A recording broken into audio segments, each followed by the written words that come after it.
ये वीडियो देखने से पहले हमारे चैनल को सब्सक्राइब करें, लाइक करें और शेयर करें।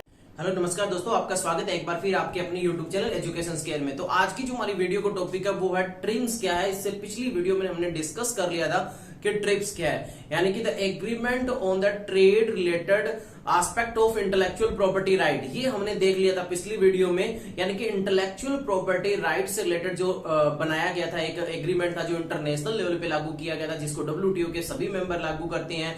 उसमें क्या था कि इंटेलेक्चुअल प्रॉपर्टीज यानी कि जो बुद्धि से आपने कोई चीज तैयार किया उससे रिलेटेड आपको राइट मिलता था कि कोई दूसरी कंट्री या दूसरी कंपनी आपके बिना कंसेंट के उसको यूज ना कर सके। एक फिक्स टाइम ऑफ पीरियड के लिए आपको गारंटी मिलती थी, जिसमें हमने किसको डिस्कस किया था? हमने डिस्कस किया था उसमें कॉपीराइट को डिस्कस किया था, हमने डिस्कस किया था उसमें पेटेंट को डिस्कस किया था, हमने ट्रेड सीक्रेट को डिस्कस किया था, हमने इंडस्ट्रियल डिजाइन को देखा था।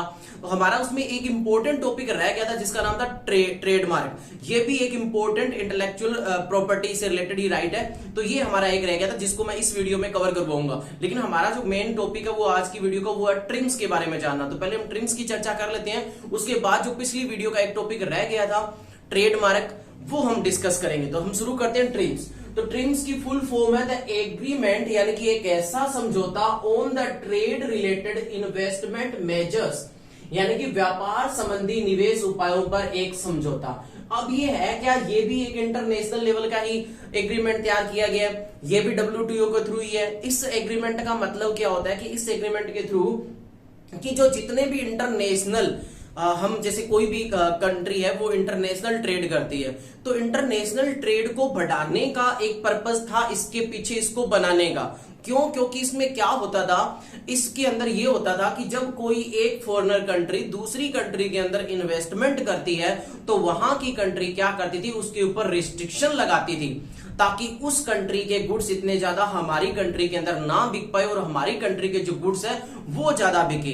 तो इससे फिर छूट दिलाने के लिए कि अगर हमें इंटरनेशनल ट्रेड को बढ़ाना है, अगर हम चाहते हैं कि इंटरनेशनल ट्रेड बढ़े, अच्छे से हो, तो जो जितनी भी कंट्री फॉरेन इन्वेस्टमेंट के ऊपर रिस्ट्रिक्शंस लगाती है, जो प्रतिबंध लगाती है, उनको कम करना होगा।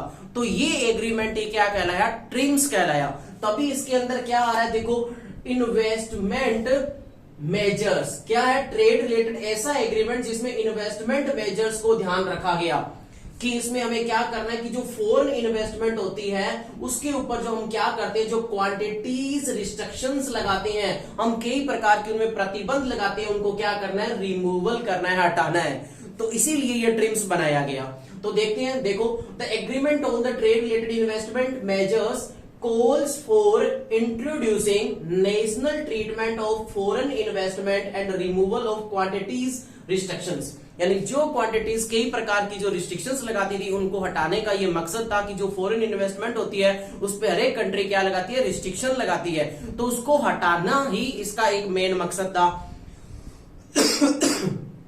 It gave responsibility to all WTO member, इसने सभी WTO मेंबर को ये रिस्पॉन्सिबिलिटी दी कि भाई उनको क्या करना है, that they remove restrictions from foreign investment, की जो फॉरेन इन्वेस्टमेंट के ऊपर वो रिस्ट्रिक्शन जो लगा रखी है वो उनको हटानी पड़ेगी इन देयर कंट्री, जो अपनी कंट्री में उन्होंने लगा रखी है। And provide them all necessary, उनको वो सारी फैसिलिटी प्रोवाइड करनी पड़ेगी जो वो अपनी कंट्री के डोमेस्टिक इन्वेस्टमेंट को प्रोवाइड करते हैं, डोमेस्टिक इंडस्ट्रीज को जो प्रोवाइड करते हैं, सारी नेसेसिटी, सारी फैसिलिटी वो उनको प्रोवाइड करनी पड़ेगी। ये लागू किया गया। और आपको पता है कि अपनी जो कंट्री है वो भी 1990 से पहले, 1991 से पहले बहुत ज्यादा रिस्ट्रिक्शंस लगाती थी। 1991 के अंदर हमारी न्यू इकोनॉमिक पॉलिसी आई जिसके थ्रू हमने लिबरलाइजेशन अडॉप्ट किया, जिसके अंदर हमने क्या अडॉप्ट किया? ग्लोबलाइजेशन अडॉप्ट किया, प्राइवेटाइजेशन अडॉप्ट किया। तो वो पॉलिसी जब इंडिया ने अडॉप्ट की तभी इंडिया ने क्या किया था, जो बहुत ज्यादा अननेसेसरी रिस्ट्रिक्शंस जो लगाते थे इंपोर्ट पे, उनको हटाया। क्योंकि उसके अंदर ये बाकी देशों ने हमारे साथ भी यही बात रखी कि WTO के जो मेंबर है उनको वो हटानी पड़ेगी ताकि हम क्या कर सके, एक देश दूसरे देश के साथ ज्यादा से ज्यादा इंटरनेशनल ट्रेड करे, जिससे हर एक देश को बेनिफिट हो, हर एक देश की ग्रोथ हो। तो इसके अंदर बेसिकली अगर आपको पूछा जाए इन शॉर्ट में कि भाई क्या था ट्रिम के अंदर, क्या किया गया था, तो आप शॉर्ट में ये बता सकते हो कि ट्रिम के अंदर क्या किया गया था, जो फॉरेन रिस्ट्रिक्शंस, फॉरेन इन्वेस्टमेंट पे जो रिस्ट्रिक्शंस लगाई जाती है उन रिस्ट्रिक्शन को हटाना ही क्या था? ट्रिम्स के अंदर रखा गया था कि उन रिस्ट्रिक्शन को डब्ल्यूटीओ के जितने भी मेंबर है उनको हटाई जाए। फॉरेन इन्वेस्टर है सॉरी, उनको भी वो सारी फैसिलिटी प्रोवाइड कराई जाए जो वो अपनी जो डोमेस्टिक इंडस्ट्री को प्रोवाइड कर रहे हैं, अपनी जो डोमेस्टिक इन्वेस्टर है उनको जो प्रोवाइड कर रहे हैं वो फैसिलिटी वो इनको भी प्रोवाइड करवाई जा सके ताकि हम इंटरनेशनल ट्रेड को बढ़ा सके। ये था हमारा TRIMS. It is based on the belief, और इसमें ये विश्वास किया गया था, इस बिलीफ पे ये बनाया गया था कि हमेशा there is a strong connection between trade and investment, कि ट्रेड और इन्वेस्टमेंट में एक स्ट्रॉन्ग वाला कनेक्शन होता है कि अगर हमें व्यापार बढ़ाना है तो हमें इन्वेस्टमेंट करना होगा, और अगर कोई कंट्री इन्वेस्टमेंट करने ही नहीं दे रही दूसरी कंट्री को तो व्यापार बढ़ेगा कैसे, और व्यापार नहीं बढ़ेगा तो ओवरऑल जो वर्ल्ड को डेवलपमेंट करनी है वो कैसे होगी, पूरे वर्ल्ड की हर एक कंट्री की डेवलपमेंट कैसे होगी। तो इसलिए इसके अंदर क्या जिक्र किया गया था कि जो आप रिस्ट्रिक्शन लगाते हो ना फॉरेन इन्वेस्टमेंट पे, वो हटा दो, वो कम कर दो, अननेसेसरी है उनको हटाओ आप, ये बात इसमें रखी गई। तो ये था हमारा ट्रिम्स। आई होप सभी को अच्छे से क्लियर हो गया होगा। अब मैंने बताया था कि हमने इससे पिछली वीडियो में डिस्कस करा था ट्रिप्स को, उसमें एक टॉपिक उसका रह गया था क्योंकि इंटेलेक्चुअल प्रॉपर्टी राइट में कुछ चीजों को इंक्लूड किया, जैसे मैंने बताया कि 7 मेन चीजों को इंक्लूड किया था, तो उसमें मैंने 5 मेन अहम चीजें जो बता दी थी पिछले में, जिसमें हमने पेटेंट को डिस्कस किया था, कॉपीराइट को डिस्कस किया था, इंडस्ट्रियल डिजाइन को डिस्कस किया था, ट्रेड सीक्रेट को डिस्कस किया था। तो उसमें एक ट्रेडमार्क एक इंपॉर्टेंट था जो रह गया था। तो ट्रेडमार्क क्या होता है वो जान लो, वो ट्रिप्स के अंदर ही आता है, यानी कि ये भी एक इंटेलेक्चुअल प्रॉपर्टी राइट ही है।